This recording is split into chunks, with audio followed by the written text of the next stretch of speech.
भारत जोड़ो यात्रा सुन के आपको क्या लगता है? क्या भारत वाकई में इतना टूट गया है कि जिसको जोड़ने के लिए कांग्रेस की जरूरत पड़ रही है हमें? या फिर राहुल गांधी भारत जोड़ो यात्रा के जरिए कांग्रेस जोड़ो यात्रा चला रहे हैं?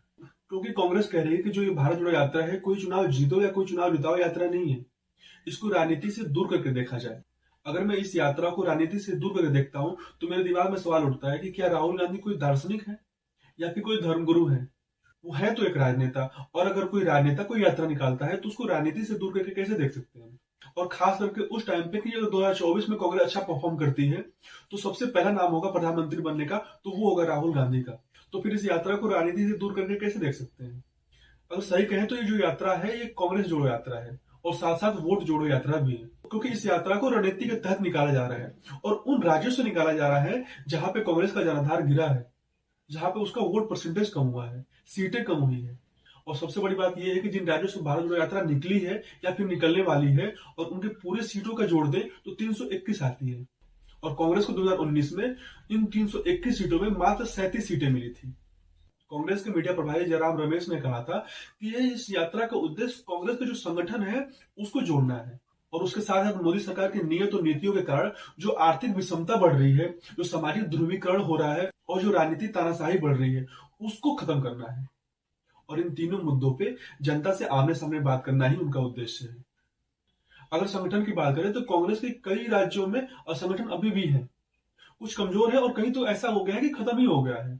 कर्नाटक में कांग्रेस दो गुटों में बटी हुई है, एक तो डीके शिव कुमार का और दूसरा है सिद्धिरमैया का। लेकिन उसके बावजूद भी जब राहुल गांधी की यात्रा निकली थी तो इन दोनों गुटों ने मिलकर उनकी यात्रा को सफल बनाया था। अगर बात करें महाराष्ट्र की तो कांग्रेस एनसीपी और शिवसेना के पीछे एक छोटी सी पार्टी बनकर रह गई है। उसके बावजूद भी इन तीनों पार्टियों ने मिलकर भारत जोड़ो यात्रा को सफल बनाया महाराष्ट्र में। और उसके बाद जब यात्रा राजस्थान से निकला, राजस्थान में भी कांग्रेस के अशोक गहलोत और सचिन पायलट के बीच में आपसी मतभेद है। इस मतभेद के बावजूद भी संगठन राजस्थान में भीड़ जुटाने में बहुत ज्यादा सफल रही और राहुल गांधी की जो यात्रा था उसको सफल बनाई।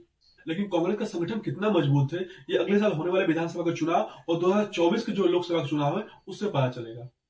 आर्थिक विषमता एक गंभीर मुद्दा है, और जब गुजरात चुनाव हुआ था उसमें ये मुद्दा काफी पॉपुलर हुआ था। लेकिन जब गुजरात चुनाव के परिणाम आए उसको देखने के बाद लगा कि ये कोई गंभीर मुद्दा था ही नहीं। हाँ, महंगाई और बेरोजगारी जो है वो बड़ा मुद्दा हो सकता है और है भी, लेकिन इसी तरह से जैसे राहुल गांधी हवाई उठा रहे हैं इस पे, अगर 2024 तक लगातार हवाई उठाते रहे तो जरूर फायदा मिलेगा उनको। कुछ सालों में सामाजिक ध्रुवीकरण हुई है, लेकिन उसका जो फायदा है ना वो बीजेपी अकेले उठा रही है। और राहुल गांधी जो ये मुद्दा उठा रहे हैं बार बार सामाजिक ध्रुवीकरण का, ये मुद्दा उनका सबसे कमजोर मुद्दा है, क्योंकि लोगों पे इसका कोई असर नहीं पड़ रहा है। और अगर राजनीतिक तानाशाही की बात करें तो इस समय सबसे ज्यादा जो लोकप्रिय नेता है वो है नरेंद्र मोदी। तानाशाही वाला मुद्दा लोगों के दिमाग में घुस ही नहीं रहा है, क्योंकि वो तो पूछ रहे हैं कि नरेंद्र मोदी ने जब इमरजेंसी लागू ही नहीं किया तो कैसे तानाशाह मान ले। भले ही कांग्रेस जो मुद्दा उठाती है वो ज्यादा चर्चा में नहीं रहती, लेकिन जब बीजेपी कोई मुद्दा उठा देती है तो उसमें कांग्रेस फंस जाती है। आप लोगों ने देखा होगा कि बीजेपी हर चुनाव में एक ऐसा मुद्दा उठाती है जैसे गौ हत्या, लव जिहाद, ऐसे टाइप का मुद्दा जिसमें कांग्रेस अपना प्रतिक्रिया देती है, और जब प्रतिक्रिया देती है तो उसमें फंस जाती है और बीजेपी बारी मार लेती है।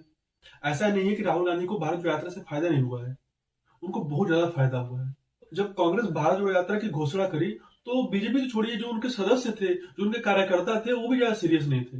उन लोगों को भरोसा नहीं था कि जो भारत जोड़ो यात्रा है उससे राहुल गांधी को और कांग्रेस को इतना ज्यादा फायदा मिलेगा, क्योंकि जिस तरह से राहुल गांधी लाखों लोगों से आमने सामने मिले, जमीनी हकीकत तो समझा, उन्हें अब पता चला कि वाकई में भारत है क्या। इस यात्रा के बाद राहुल गांधी का जो विदेशी सैलानी वाला जो छवि था वो खत्म हुआ है।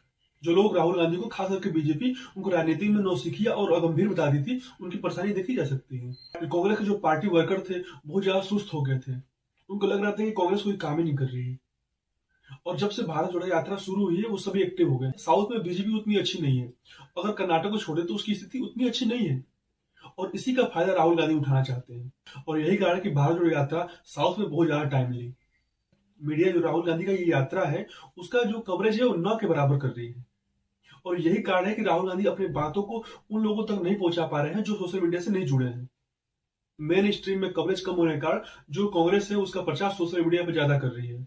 बहुत लोग ऐसे थे जो कि कांग्रेस को तो पसंद करते थे लेकिन राहुल गांधी को पसंद नहीं करते थे। लेकिन जो ये भारत जोड़ो यात्रा हुआ है इसमें राहुल गांधी का छवि बदला है, उनको एक सीरियस पॉलिटिशियन की तरह दिखाया गया है, और जो लोग उनको पसंद नहीं करते थे वो भी आज कांग्रेस के साथ साथ उनको भी पसंद करने लगे हैं।